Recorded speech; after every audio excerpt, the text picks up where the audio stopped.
Rais wa Ukraine Volodymyr Zelensky amekiri kuwa vita vinavyoendelea Iran vimepunguza umakini wa dunia kutoka kwa uvamizi wa Urusi dhidi ya nchi yake, akiambia CNN kuwa ni hatari kubwa kudhani kuwa juhudi za kumaliza vita Ukraine haziwezi kuanza tena hadi mgogoro wa Iran utakapomalizika.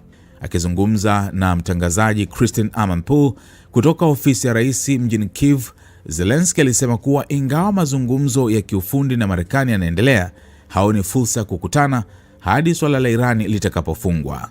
Zelensky alibainisha kuwa ni changamoto kwa timu ile ya wajumbe wa Marekani wakiongozwa na mjumbe maalum Steve Witkoff pamoja na mkwe wa rais wa Marekani Donald Trump, Jared Kushner, kuongoza mazungumzo ya vita vya Iran na Ukraine kwa wakati mmoja.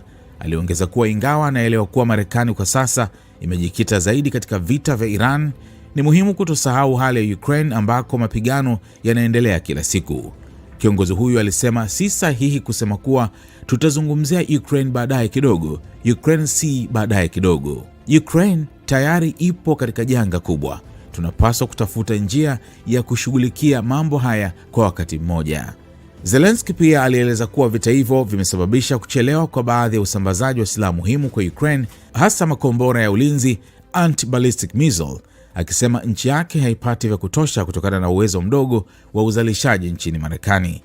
Akizungumzia hali ya uchumi, Zelensky alisema kupatikana kwa mkopo wa euro bilioni 90 kutoka EU ni suala la uhai na kuendelea kuishi kwa Ukraine. Mkopo huo uliocheleweshwa kwa muda mrefu kutokana na upinzani wa aliyekuwa waziri mkuu wa Hungary Viktor Orban, hatimaye umeidhinishwa baada ya kushindwa kwake katika uchaguzi wa bunge wiki iliyopita.